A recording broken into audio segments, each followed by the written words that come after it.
Boa noite. E aí, Radical? Semana passada a gente estava tudo ali na tenda. Cadê a turma que invadiu o palco? Cadê? Tá aí, rapaz. O pessoal doido por mais uma música para invadir o palco. Deu certo, né? Semana passada. Foi bom. Vai invadir hoje de novo? Não, né? Deixa eu aqui no meu cantinho, né? Ei, gente, é o seguinte. A gente encerrou a campanha junto semana passada. E hoje vai começar uma outra temática, outra série na igreja, que é em cima do livro de Ageu. Alguém aqui sabe quem é Ageu? Quem foi Ageu? Quem foi? Hein? Diz aí, alguém? Alguém, só uma pessoa. Diga assim. Foi o quê? Um profeta, ainda diz completo, ó, um profeta menor. É isso aí. E ele era menor por quê? Hã? Que era mais baixo? Era o quê? Por que ele era considerado um profeta menor? Oi? Exatamente, pela quantidade e o conteúdo que ele apresentou, né? Então, Ageu, por exemplo, o livro que a gente vai abordar aqui, ele só tem 2 capítulos. Você compara com Jeremias, Jeremias tem mais de 50. Então aí você coloca, Jeremias ele é um profeta menor, Ageu se torna um profeta menor. E ele exerceu essa tarefa dele enquanto profeta no período que a gente chama pós-exílio babilônico. E é muito importante entender isso, gente, esse período em Israel, que é o período do cativeiro babilônico. Então, para isso, antes de abordar o livro de Ageu, eu quero trazer um pouco, recapitular isso com vocês, sobre essa questão da história do reino e tal, de como é que aconteceu esse cativeiro babilônico. Vai ser uma coisa meio aula de história aqui, para poder a gente conseguir captar, certo? Então, antigamente, Israel, ela era governada ali pelos seus juízes. Aí chegou uma época que o povo disse assim, não, nós queremos um rei. Por quê? Porque as outras nações que haviam ao redor de Israel, então Assíria, Babilônia, Pérsia, Egito, tudo estava ao redor de Israel. Todas elas tinham um rei. E aí o povo de Israel, nós queremos um rei também. E aí foi o pedido lá junto a Samuel. Foi escolhido um rei, Saul foi escolhido o rei. Logo depois de Saul, quem foi o rei? Davi. Então Davi se tornou rei de Israel. E foi um dos maiores reis que Israel já teve, né? Em toda a sua história foi Davi. Então Davi governou durante muitos anos, até que ele passa a bola para o seu filho. Qual é o nome do filho? Salomão. Salomão era conhecido, ele tinha duas características que o pessoal conhecia muito ele. Uma é que ele era muito sábio, inteligente. E outra coisa, ele era muito o quê? Rico, estribado, cheio de dinheiro. Essas eram as características de Salomão. Mas mesmo com toda a sabedoria que Salomão tinha, ele cometeu alguns deslizes. Salomão cometeu alguns pecados. E um dos piores pecados que Salomão poderia cometer foi o pecado da idolatria. Então o povo de Israel é um povo monoteísta. O que é isso? Cria no único Deus, certo? Então Salomão começa a se envolver ali com outros povos e aí ele começa a adorar outros deuses, começa a idolatrar e por aí vai outros deuses. Então esse foi um dos pecados que Salomão cometeu. Só que paralelo a isso, Salomão era um político, afinal ele era um rei. E como político ele também fez algumas coisas que, por um lado, foi muito bom e muito interessante, mas por outro, causou um problema no reino dele. Então, Salomão ele investiu bastante em construções. Por exemplo, o templo foi Salomão que construiu. Então, era um templo muito majestoso, cheio de pedras preciosas, de ouro, de prata, de rubis, enfim, era um templo muito grande. Só que da mesma forma que ele fez um templo muito poderoso, muito grande, muito caro, ele também fez um palácio muito poderoso, muito grande, muito caro. Então ele gastou dinheiro a rodo. E para gastar esse dinheiro, Salomão teve que cobrar muitos impostos. E aí foram impostos pesados em cima da população.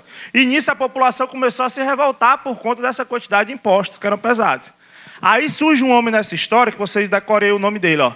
Jeroboão. Decorou aí? Como é o nome do homem? Jeroboão. Jeroboão começa a gerar uma confusão ali, certo? Só que mesmo assim, Salomão ele conseguiu manter o reino lá unido e tal, até que ele passa a bola para o seu filho. E o nome do seu filho, Roboão. Aí Roboão assume o reinado de Israel logo depois de Salomão. Só que o que é que acontece com Roboão? O povo foi discutir com Roboão sobre esses impostos que eram muito altos, a carga era muito alta. Ele conversou com alguns homens, alguns sábios, conversou com outras pessoas para entender o que é que poderia fazer nessa situação. Só com o Senado, com a Câmara de Deputados, enfim, conversou com quem ele tinha para conversar. Mas aí ele chegou para os amigos dele e os amigos disseram assim: rapaz, não, você tem que tacar mais imposto ainda, o negócio tem que ser mais pesado ainda. Aí ele disse: opa, eu vou seguir a ordem aqui dos meus amigos aqui. E aí Roboão não foi sábio o suficiente para poder governar ali no início. O que foi que aconteceu? O reino dividiu-se. Então o reino ficou dividido. Então uma turma foi para o norte e outra turma ficou no sul. Sul era onde ficava a cidade de Jerusalém. Era onde o templo estava, o templo construído por Salomão. Uma turma ficou lá, mas a maior parte das tribos foram para o norte. Que foi liderado por quem? Aquele nome que eu falei nesse instante aqui para vocês. Jeroboão. Então a gente tinha lá no reino do norte Jeroboão e a gente tinha no reino do sul Roboão. Nos dois reinos houve pecado, nos dois reinos houve morte, houve desobediência, houve infidelidade. Era assim, tinha um rei que era totalmente temente a Deus, tinha outro rei que não era. Aí um rei era, o outro não era. E assim foi passando-se os anos, vivendo desse jeito os dois reinos. Só que o reino do norte, ele já começou de um jeito errado, com Jeroboão. Por quê? O templo, ele ficava em Jerusalém, certo? E naquela época só era possível adorar a Deus se fosse no templo. Diferente de hoje, que nós estamos aqui no Radical em comunhão com outros irmãos, louvando ao Senhor, engrandecendo ao Senhor, lendo a palavra. Mas nós podemos adorar a Deus onde quer que nós sido como profeta do templo. Porque o livro dele é muito curtinho, gente. Se você nunca leu um livro da Bíblia, essa é a sua oportunidade. Leia Ageu e diga: eu li um livro da Bíblia. Porque só tem 2 capítulos, você lê em 15 minutos, não é possível. Então, Ageu, nesses 2 capítulos, ele é conhecido como profeta do templo, porque ele vai falar, a fala dele é justamente acerca do templo. E aí eu quero ler aqui com vocês, Ageu, capítulo 1, do verso 1 ao verso 6. Vou colocar aí no telão, pronto. No primeiro dia do 6º mês, do 2º ano do reinado de Dário, e aí já não era mais Ciro, já era Dário, que era o rei, a palavra do Senhor veio por meio do profeta Ageu ao governador de Judá, Zorobabel, filho de Sealtiel, e ao sumo sacerdote Josué, filho de Jeozadoque, dizendo: assim diz o Senhor dos exércitos, este povo afirma: ainda não chegou o tempo de reconstruir a casa do Senhor. Por isso, a palavra do Senhor veio novamente por meio do profeta Ageu. E ele diz: acaso é tempo de vocês morarem em casas de fino acabamento, enquanto a minha casa continua destruída? Acaso é tempo de vocês morarem numa casa com o porcelanato mais top que tem, com a janela mais não sei o que e tal, com a porta de maçaranduba? Por acaso é isso, morar numa casa de fino acabamento, enquanto a minha casa, enquanto o templo está destruído?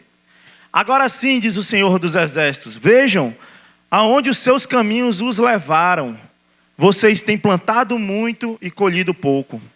Vocês comem, mas não se fartam. Bebem, mas não se satisfazem. Vestem-se, mas não se aquecem. Aquele que recebe salário, recebe-o para colocá-lo numa bolsa furada. Até aí. E aí o profeta, ele já escancara logo, como profeta do templo, ele chegou lá e dizendo assim: olha aí o que está acontecendo com vocês. Vocês estão preferindo cuidar daquilo que é de vocês, construindo a casa de vocês, cuidando só daquilo que é seu e não está olhando para as coisas do Senhor. Está deixando isso de lado. É por isso que tudo aquilo que vocês fazem não está dando certo. Tudo aquilo que vocês constroem não está dando certo. Vocês não se satisfazem. O salário não dá para nada, que é como se estivesse colocando numa bolsa furada. Então, chegou o salário e vai embora, o dinheiro não dá. Então, é isso que Ageu está dizendo para eles. Ageu era um dos poucos judeus que sentia a falta do templo, que tinha esse anseio de ver o templo em pé novamente para poder adorar o Senhor. Ele era um dos poucos que estavam ali, porque todo mundo já tinha desligado disso. Para Ageu, pouco importa se o novo templo seria tão luxuoso quanto o de Salomão, se ia ter as pedras preciosas que tinha no templo de Salomão, se ia ter aquele ouro todo, aquela prata toda que tinha no templo de Salomão. Não. Para ele queria reconstruir o templo. Ageu, ele queria ver a casa do Senhor em pé novamente, para que ele pudesse adorar o Senhor, para que Israel pudesse voltar a adorar o Senhor. E aqui eu quero trabalhar com vocês 3 pontos, que na verdade são 3 perguntas. E a primeira delas, você responde aí para você. Qual tem sido a sua prioridade? Quando a gente olha para as coisas do Senhor, qual tem sido a sua prioridade? Os judeus, eles não se negavam a reconstruir o templo. Não era isso, eles foram para lá para fazer isso. Os 50 mil que saíram lá da Babilônia foram para lá fazer isso. Contudo, eles pensavam, não agora, ainda não é a hora de fazer isso. Primeiro eu vou cuidar das minhas coisas. Então eles não se negavam. Os que ficaram em Jerusalém, eles eram os sobreviventes. Era um povo sem muita esperança. Era um povo vivendo num cenário caótico, de fome, de miséria, de muita destruição. Afinal, tudo havia se perdido, tudo havia sido destruído. E os que voltaram, não voltaram muito alegres, voltaram desanimados, porque quando eles chegaram lá, que viram tudo destruído, os caras ficaram totalmente desanimados. Então a mesma tristeza que havia naqueles que haviam ficado, foi a tristeza daqueles que chegaram também, quando viu tudo aquilo destruído. Muitos desses que voltaram, nasceram, quem sabe, no período do cativeiro. Então muitos nem têm a noção, nem tinham a noção do que era adorar a Deus em um templo como o templo de Salomão. E talvez por isso eles nem deram a mínima para isso, porque eles nasceram fora desse contexto. Então para eles não faziam ideia. E eu vou dizer assim, eles nem estavam totalmente errados em querer construir as suas casas, em querer tocar a sua vida, em querer construir o seu comércio. Não, isso não é errado. Inclusive nós podemos sim construir a nossa vida, nós até devemos tocar a nossa vida, querer melhorar, estudar para querer o melhor, passar numa faculdade boa, fazer um curso bom, para ter um bom emprego. Isso a gente precisa e a gente quer, então isso não é errado. O problema é a falta de prioridade. Então tudo que eles estavam fazendo não era algo errado, era algo até certo, mas o problema era a falta de prioridade. O problema é querer deixar Deus no último lugar ao invés do primeiro. Então isso muitas vezes pode estar acontecendo com a gente, comigo, com você. A gente está buscando coisas para nós, para o nosso bem. Isso não é ruim, isso não é mal. Agora, onde é que está Deus nesse lugar? Qual tem sido a prioridade? Onde é que eu tenho colocado Deus nessa história? É isso que a gente precisa estar atento para saber onde eu tenho colocado Deus na minha vida. Qual o lugar de Deus na minha vida?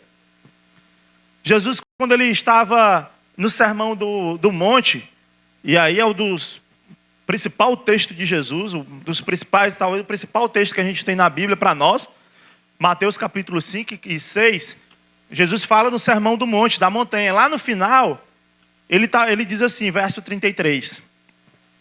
Busquem, pois, em primeiro lugar o reino de Deus e a sua justiça, e todas essas coisas serão acrescentadas a vocês.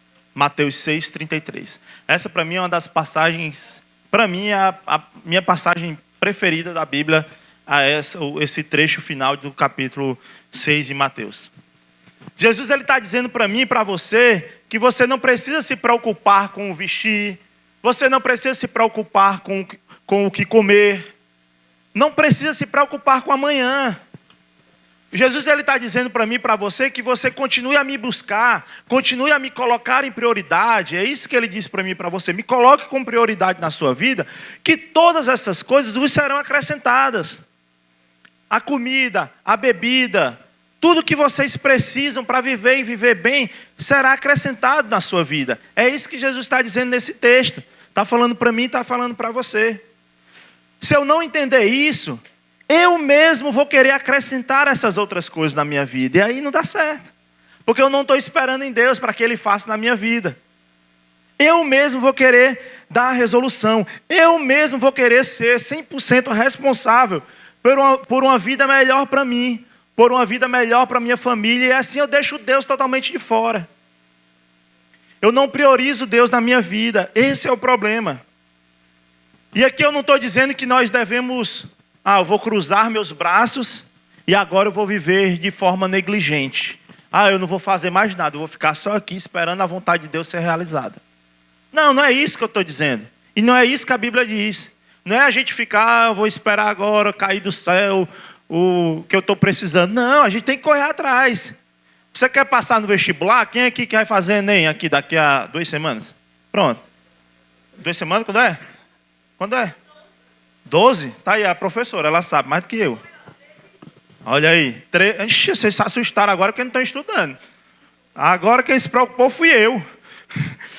Mas assim, quem aqui quer... Bom, eu falei, já perguntei aqui para vocês. Então, meu irmão, se você quer passar no vestibular, estude. Que não vai... esse negócio de a prova não vai ser respondida, não. Seu gabarito não vai descer um anjo e vai responder seu gabarito, não. Você tem que estudar, não adianta nada você se ajoelhar na sala, levantar a prova para o céu, orar para pedir para Deus iluminar e você responder que não vai funcionar. Você tem que estudar, faça a sua parte. Se você quer uma namorada, da última vez que eu falei aqui está com umas 3 semanas, aí teve uma ali no meio que disse, eu não sei quem era. Aí disse assim, uma namorada, eu quero uma namorada. Aí pronto, então para você que eu não sei quem foi, ou para os outros, né? Quer uma namorada, meu amigo vai escovar os dentes pelo menos. Pentear esse cabelo. Tomar um banhozinho, não é não? A gente vê aí, quem está namorando, a gente vê logo o cabelo bem penteadinho, o cabelo está bem bonitinho, vê logo. Então faça a sua parte, meu amigo, não fique esperando só esperar do céu, cair do céu alguma coisa, não, que Deus vai fazer. Deus faz, mas você também deve fazer a sua parte. Agora a questão é que você não pode deixar Deus de fora desses planos. Na verdade, você tem que entregar todos os seus planos na mão de Deus e deixar Ele dizer se vai ser assim ou não. Não é você que forma o plano e diz assim, Deus, agora o Senhor vai fazer do jeito que eu estou dizendo. É o contrário. Eu entrego as minhas vontades, o meu querer diante de Deus e eu digo assim, aí Senhor, está de acordo com o teu coração, está de acordo com o teu querer, está de acordo com a tua vontade. Porque se tiver, Deus Ele vai abençoar. Então não deixe Deus ir fora dos seus planos.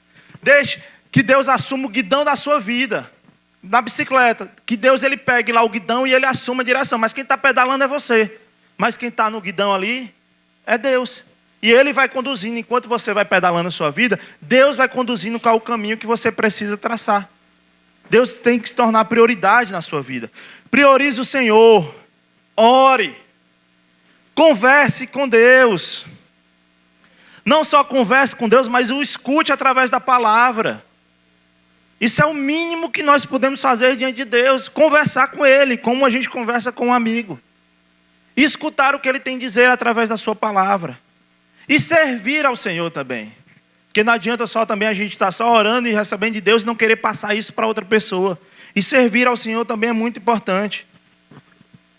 Então quando nós lemos essa história de Ageu, ela se passa no mesmo período que se passa a história, o livro de Esdras também. É o mesmo período, Ageu e Esdras está acontecendo ali na mesma época. Nós vemos que o povo até começou a reconstrução. Eles fizeram o altar, fizeram as colunas, mas como eu falei, eles simplesmente pararam e se deram por satisfeitos. Lá em Esdras capítulo 4, verso 4, diz um pouquinho sobre como foi isso. Ele diz assim, então a gente da região teve gente na região que começou a desanimar o povo e a atemorizá-lo, quer dizer, começou a dar medo no povo, e o povo, não, eu vou parar por aqui com medo, para que não continuasse a construção. Aí esse povo, alguns pagaram alguns funcionários para que se opusessem ao povo e frustrassem o plano.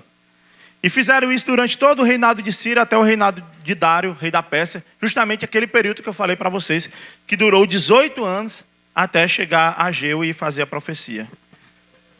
Pode ser que para você ache que aquilo que você faz já é o suficiente. Ah não, cara, eu estou de boa, eu oro, eu leio a palavra, eu sirvo. Massa. Eu oro uma vez por semana. Show. Dá para orar mais, dá não? Um pouquinho mais? Ter uma vida mais... Às vezes a gente fica imaginando assim, rapaz, ter uma vida de oração, vou passar o dia todinho de joelho orando. Não. Uma vida de oração é você estar sempre conectado, tentando conectar sua mente com a mente de Deus. Então tudo aquilo que você faz no seu dia a dia, você está pensando, Deus, abençoe isso aqui que eu estou fazendo, Senhor. É sempre trazendo Deus à sua mente para que Deus possa estar conduzindo a sua vida. Não é simplesmente parar, sentar e passar. Ninguém tem nem esse tempo de passar 3, 4, 5, 10 horas sentado só orando. Mas tudo aquilo que eu faço, seja tomando banho, seja estudando, seja lá onde for, eu ter sempre Cristo na minha mente, Deus na minha mente, para que Ele possa conduzir tudo aquilo que eu faço. E assim é com a leitura bíblica, enfim, que a gente possa dedicar mais tempo a isso. Essa é a questão de poder, assim, priorizar mais o Senhor. Talvez o que você faz seja suficiente para você. Só que não se engane, Jesus Ele quer mais. Jesus Ele quer mais de mim, Jesus quer mais de você. Eu não estou dizendo aqui para vocês que é fácil, porque não é. Isso requer disciplina. E Jesus Ele quer mais, Ele quer te ouvir, Ele quer fazer parte dos teus planos. Jesus Ele quer estar mais presente na tua vida. Eu acredito que cada um de vocês aqui consegue dizer que tem um grande amigo, né? Cada um consegue enxergar, eu tenho um grande amigo. Nem todo mundo consegue. Deixar uma hora dessa, fica. Eu não sou tua amiga não, mulher. Pelo amor de Deus. Né? Imagina só aquele teu amigo, aquele cara que gosta de ti, que vai pro futebol contigo, que joga videogame contigo, que... Eu só falei exemplo de homem. Dá um exemplo de menina aí, pelo amor de Deus. Diga, menino, algumas coisas que vocês fazem junto. Teatro, dança, né? Me ajuda aí, pelo amor de Deus. Jogar basquete e tal, enfim. Então, imagina esse seu amigo que você gosta de estar com ele, que você gosta de caminhar com ele, que ele esteja do seu lado. Então, Jesus Ele quer ser esse cara também. Jesus ele quer que você saiba que ele já está do nosso lado. Então Ele quer que você saiba que Ele está ali do seu lado enquanto você joga videogame, que Ele está ali do seu lado enquanto você assiste aquele filme, aquela série, que Ele está ali do seu lado enquanto você está dançando. Ele já é o seu melhor amigo. É só você ter essa noção de que, caramba, Jesus é meu melhor amigo, cara. Eu preciso corresponder a essa amizade. Eu preciso corresponder a esse amor. Eu preciso corresponder isso, porque Ele já se entregou por mim. O que Jesus fez por nós já foi feito, ninguém paga. A morte de Jesus na cruz do Calvário já foi feito, já foi pago. O sangue de Jesus foi derramado por nós. O mínimo que eu posso fazer de volta é amar esse Jesus, é adorar esse Jesus, é colocar Ele como prioridade na minha vida, porque o que já era para ser feito, já foi feito. O melhor de Deus aconteceu ali naquela cruz do Calvário por mim e por você. E aqui vem a segunda pergunta. Você percebe os alertas de Deus para a sua vida? Repetir aqui. Você percebe os alertas de Deus para a sua vida? Aí vem outras aqui. Como está o seu radar espiritual? Você consegue perceber quando Deus está falando contigo? Você consegue ouvir os direcionamentos de Deus para a sua vida? Aquilo que Ele quer para você? Vamos olhar lá, Ageu capítulo 1, do verso 5 ao 6. Um texto que a gente já leu, vamos só repetir agora novamente. Não sei se está aí no telão, mas a gente lê aqui, ó. Verso 5. Agora sim, diz o Senhor dos Exércitos, vejam aonde os seus caminhos o levaram. Vocês têm plantado muito e colhido pouco. Vocês comem, mas não se fartam. Bebem, mas não se satisfazem. Vestem-se, mas não se aquecem. Aquele que recebe salário, recebe para colocá-lo numa bolsa furada. Ageu está dando um alerta para o povo. Esse é um alerta de Deus para o povo. Vocês estão vendo a condição de vocês? Vocês estão vendo o que é que está acontecendo com vocês? É isso que está acontecendo. Atenta, povo. Tem coisas na sua vida que você vai até conseguir construir. Mas será que você vai conseguir manter em pé se você insistir em deixar Deus de fora do controle da sua vida? Provavelmente não. Não vai. Porque Deus Ele não está fazendo parte desses planos. Eu falo isso para vocês na idade que vocês têm hoje, mas é pensando no amanhã, gente. É pensando no amanhã. Daqui a pouco, ó, passa bem rapidinho. A adolescência é a parte da vida que passa mais rápido. Dura o quê? 5 anos? 6? Sei lá. Tem gente que dura 10. Mas passa ligeiro. Daqui a pouco vocês estão adultos. Daqui a pouco vocês estão constituindo família. Daqui a pouco vocês estão casados. Oh, glória, aleluia. Revela, Senhor, quem é, com quem é. Daqui a pouco. Daqui a pouco. Espera aí. Vocês terão seus filhos. Enfim. Vocês terão as suas carreiras, o seu emprego, terão as suas casas.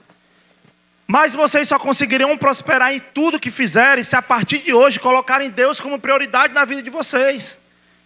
E aqui eu não estou falando de uma fórmula mágica, que só porque você buscar a Deus você vai ser rico. Eu não estou falando nem de riqueza, eu estou falando de gratidão, de felicidade. Eu estou falando em viver bem aqui nessa terra. A nossa busca por Deus é a busca pelo ar que respiramos. Buscar o Senhor é porque só Ele pode nos dar vida, é uma busca pelo ar. Eu não vou buscar a Deus pelo que Ele pode me dar, mas eu vou buscar a Deus porque eu preciso de Deus, porque sem Deus eu não consigo viver. A busca ao Senhor é para se alimentar dEle, e não encontrar alguém que aprove as minhas decisões, entendeu? Eu busco Ele para me alimentar dEle, não que Ele venha chancelar, venha dizer, eu estou vendo aqui os teus planos, é isso mesmo, eu vou fazer conforme você está querendo que eu faça. Não é assim, não funciona assim. Os planos de Deus para mim já foram apresentados, estão todos na sua palavra. Aí eu volto para o ponto 1, que é a pergunta: você tem buscado a Deus através da palavra? Porque está lá, o plano de Deus para nós está lá. Você consegue tocar a sua vida baseada nos princípios de Deus para você? Esses princípios estão na palavra. Ou você nem conhece esses princípios porque você não consegue ter um relacionamento com Deus? São perguntas para você responder aí na sua mente. Se você consegue fazer isso a partir de hoje, na idade que vocês têm, então a vida adulta vai ser melhor, porque vocês já têm um relacionamento íntimo com Deus a partir de agora. Vocês têm essa oportunidade de manter um relacionamento íntimo com Deus a partir de agora. E vocês entrarem numa vida adulta muito melhor encaminhado. Porque Deus está na frente, Deus está no controle. E aqui vem a última pergunta, que é o último ponto também dessa mensagem aqui. A primeira é se eu tenho priorizado ao Senhor, né? A segunda, se eu tenho estado alerta para o que Deus tem me falado. E a terceira é o que é que falta para você reconstruir o altar de Deus em seu coração. O que é que falta para você reconstruir o altar de Deus em seu coração? Tem uma letra do Marcos Almeida que diz assim, ó: Deus preferiu essa carne, não quis os templos que eu posso construir com minhas mãos. Me fez casa, eu sou morada, lugar de Deus, que não está lá fora, mas sim mora dentro de mim. Essa é uma letra do Marcos Almeida. O que ele está dizendo aqui é que Deus abre mão de morar em um templo para morar no seu coração, cara. Deus está abrindo mão daquele templo lá que tinha lá em Israel, depois que Jesus veio, para morar no teu coração. Ele está em busca de adoradores que o adorem em espírito e em verdade. E a gente descobre isso justamente numa passagem que tem lá em João capítulo 4. Quando Jesus ele se encontra com a mulher samaritana, uma mulher que está ali no poço. E Jesus começa a bater um papo com ela naquele momento. E naquela hora a mulher faz uma pergunta para Jesus. Ela diz assim: quiser subir aí, Rafael, pode chegar junto, viu? Ele diz assim, ó, verso 19, disse a mulher: Senhor, vejo que é profeta, está falando para Jesus. Nossos antepassados adoraram nesse monte. Mas vocês, judeus, dizem que Jerusalém é o lugar onde se deve adorar, que é o lugar onde está o templo. Jesus declarou: creia em mim, mulher. Olha aqui a mensagem de Jesus. Está próxima a hora em que vocês não adorarão o Pai, nem nesse monte, nem em Jerusalém. Vocês, samaritanos, adoram o que não conhecem. Nós adoramos o que conhecemos, pois a salvação vem dos judeus. No entanto, está chegando a hora, e de fato já chegou, em que os verdadeiros adoradores adorarão o Pai em espírito e verdade. Essa hora que Jesus está falando para a mulher samaritana, essa hora já aconteceu, é a nossa hora, é onde nós estamos. A hora que nós podemos adorar o Pai em espírito e verdade. Nós podemos adorar a Deus em espírito e verdade. Existe um altar em seu coração que precisa ser cuidado, que precisa ser restaurado. E você precisa dar prioridade a esse altar. A vida é passageira, a vida é um sopro. E tudo aquilo que a gente constrói aqui, vai ficar aqui quando a gente morrer. Mas o que é que a gente está construindo ali no nosso coração? Como é que eu tenho tratado desse altar de Deus no meu coração, nesse trono? Quem é que tem ocupado esse trono que está no meu coração? É as minhas vontades que têm ocupado esse trono? Ou é Deus que tem ocupado o trono do meu coração? Essa é a questão para você perceber O que é que falta para você reconstruir o altar de Deus no seu coração? Lembre que onde você estiver, o altar de Deus vai estar com você. Então você deve honrar a Deus onde você estiver. Honre a Deus na sua casa, junto com seus pais, com a sua família. Honre a Deus na sua escola. Honre a Deus no shopping. Honre a Deus na igreja. Honre a Deus onde você estiver. Porque Deus, Ele está ali no seu coração. E Ele quer te transformar. Você precisa dar lugar a Ele, amém? Vamos orar aqui. E já o Rafis continua aí. Pai querido, Pai amado, Deus, obrigado, Senhor Deus. Obrigado, Senhor, porque nós podemos te adorar, Senhor Deus, onde quer que nós estejamos, Pai. Nós podemos engrandecer o Teu santo nome, louvar o Teu santo nome, Pai. Oh Deus, que maravilha, Jesus. Que maravilha, porque o Senhor deu esse livre acesso, Pai.